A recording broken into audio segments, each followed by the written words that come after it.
Hello, I'm Jessica at Be the Light Shamanic Healing, and I wanted to share a book with you that I recently read. So I love reading about all the ways that our modern traditions, our modern celebrations kind of connect back to more ancient shamanic roots. So as I was perusing the web for new books about Christmas and winter solstice, this one really piqued my interest. And before I dive into the book, I want to let you know that at the end of the video, I'm going to share some tips for ways that you can integrate some of the ideas that are shared in the book into your own festivities for the holiday season. So stay tuned for those if you're interested in learning a few ways in which you can make some of these ancient practices a part of your modern tradition. So here's the book. It's called Santa Sold Shrooms, and honestly, I do not like the title. Shrooms just makes me think of some casual party drug or something. But this book is very consistent in its message that Santa Claus was a shaman and that he used the Amanita Muscaria mushroom in a very sacred, ceremonial way, and that it was a spiritual tool. So the storyline is very consistent that it was sacred, it's to be respected, and it actually kind of touches on the fact that it's dangerous for the layperson to eat the mushroom. So the storyline is consistent, although the title itself, it is attention-grabbing. I don't love it. There were a couple things that really tipped me over the edge when I decided to purchase the book. So one was that parents were leaving reviews saying that they were reading this story to their kids, and the kids loved it, and the whole family loved it. So I thought, okay, well maybe I can let my interpretation of the word shroom go, and it sounded like a really nice story. And I had actually watched an interview with the author, Tero Isokauppila, I believe is how you say his name. And, he shared about how he grew up in Finland and his family grew up in a way that was in very close connection with the earth and with their ancient stories. So I thought, I don't know. I feel like this book is kind of what I'm looking for, even though the title, I guess, made me bristle a little bit. And the second thing that really tipped me over the edge of purchasing the book is the gorgeous illustrations. Let me see if I can pronounce his name correctly. So the illustrator, Juho Heinola, sorry, I'm probably butchering your name.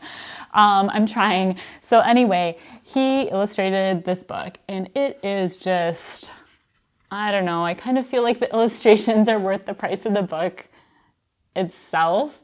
So every other page is a full page color illustration. I'm just going to show you a few now, and then I'll show you a couple others as I explain the book.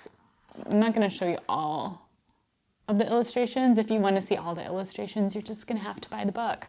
But he just did a really, can you see it? A really lovely job. So the artwork, the reviews, and just learning a little bit about the author, Tero, who is the founder of Four Sigmatic, which is a company that makes all kinds of mushroom-infused yummy drinks.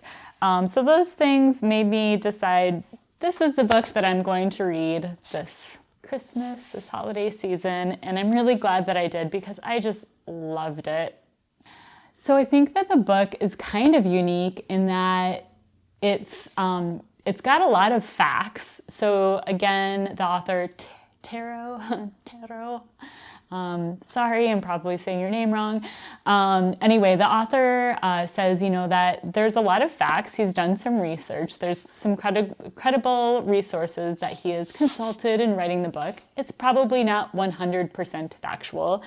But anyway, I like that the book is It's dipping a toe into the ancient shamanic winter solstice, pre-Christian Christmas story in a way that's really accessible. Again, it's not a long book. It's about, I think, 46 pages.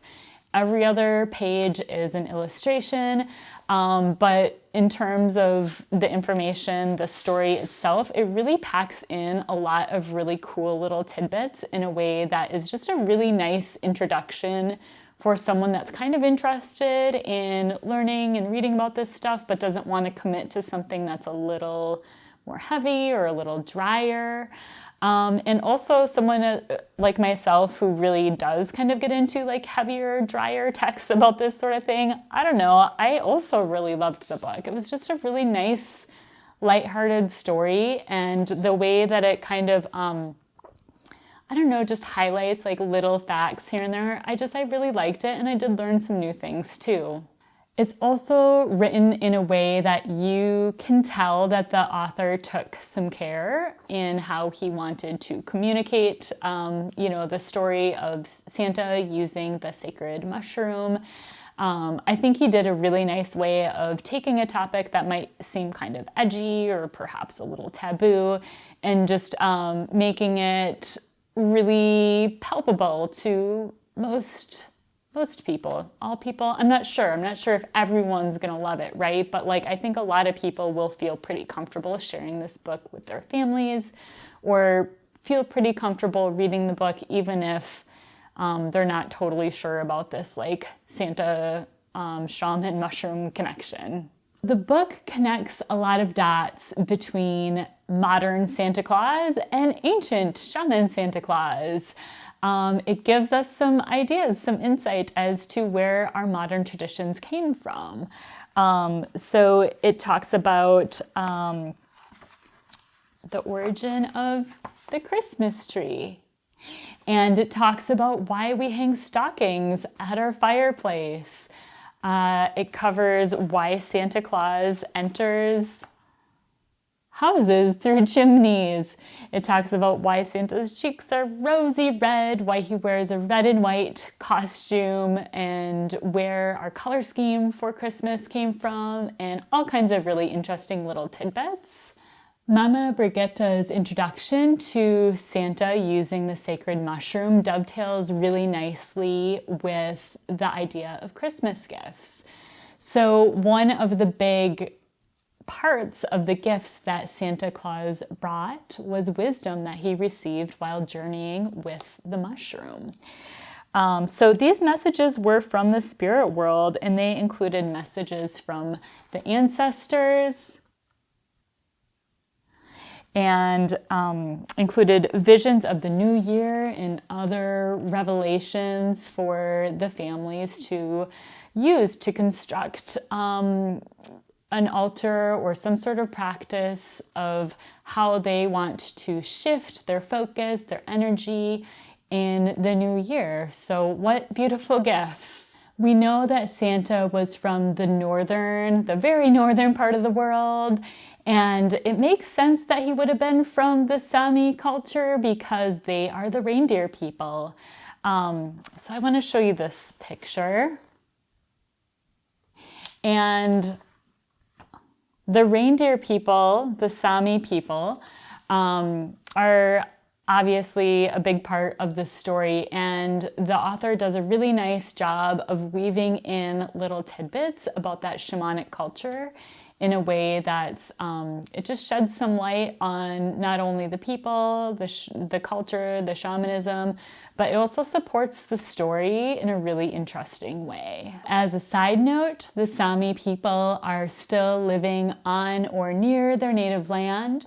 So if learning about shamanic cultures is interesting to you, or your ancestors are from that part of the world, I would encourage you to learn about them. The last thing I want to say about the book, because I don't want to give too many details away, I feel like it's a book that you should just purchase if you're interested in this sort of story. But the last thing that I do want to just point out that I really loved is that the author, Tero, he did a really lovely job at kind of gently pointing out this idea of spiritual bleaching. So I just am going to read an excerpt from a page that he talks about this idea of spiritual bleaching. So he says, or this is Mama Brigitte. So there's two adults that are telling a story to a little girl in this book. So the little girl, she's 10, and then her father, and then her grandmother. So Mama Brigitte is saying this. So there is a name for the process of sanitizing ancient wisdom for the modern consumption. It's called spiritual bleaching.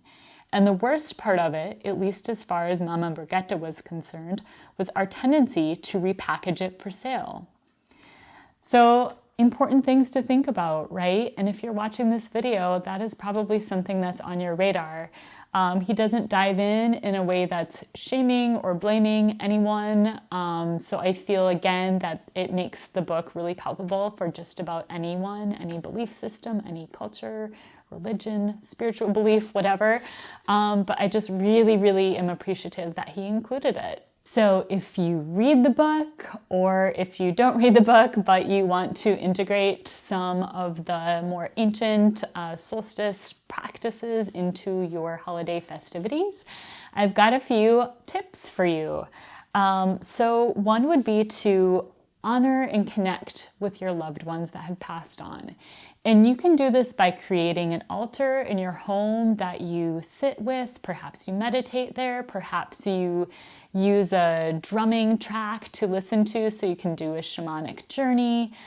Perhaps you create art. Perhaps you sing. Perhaps you just sit quietly and reminisce as if you are with your loved one. You can do that at an altar, or you can even do it on your Christmas tree. You can hang pictures. You can put little things that loved ones have given you, or perhaps you place on your altar or on your tree or just in your decor this holiday season. Perhaps you place little items that represent the qualities or the things that you want to honor about your loved ones that have passed on. Whether or not you have an altar or you place those items and photos on your tree or in your decor, you can also meditate or again use a drumming track. I really love the Insight Timer. They have a lot of drumming tracks, and YouTube, if you Google like Michael Harner drum track, shamanic journeying, you'll find something good to listen to as well. But you can use shamanic journeying or meditation, or just, sitting quietly. Maybe that means getting out into nature and just asking for, some guidance. What does this new year mean for you? What is on your radar? What do you want to bring into your life? What's calling for your attention or your energy? You may find value in brainstorming ways that you can bring more balance and harmony into your life. And I would really suggest creating a vision board that incorporates some of those words or pictures that represent those things to you. So those are just a few ideas for ways that you can kind of tap into, those more ancient practices that maybe some of us have lost track of over the course of time, and bring those into your holiday celebrations. If you have any ideas for ways to do this, for tips to integrate kind of the magic of the season in ways that maybe we've also just kind of forgotten about, please leave that in the comments. And if you have any books that you would like to share that tap on, not only like the more ancient shamanic beliefs or traditions of Christmas and winter solstice, but any of the holidays or changing of seasons, I would love to hear about them. And of course, please subscribe to my channel if you'd like to be notified when I post new videos about shamanic beliefs or ideas, tips, techniques. I would love to share those with you. So please just hit the subscribe button if you would like to learn more. And thank you so much for watching. I really appreciate it. Bye.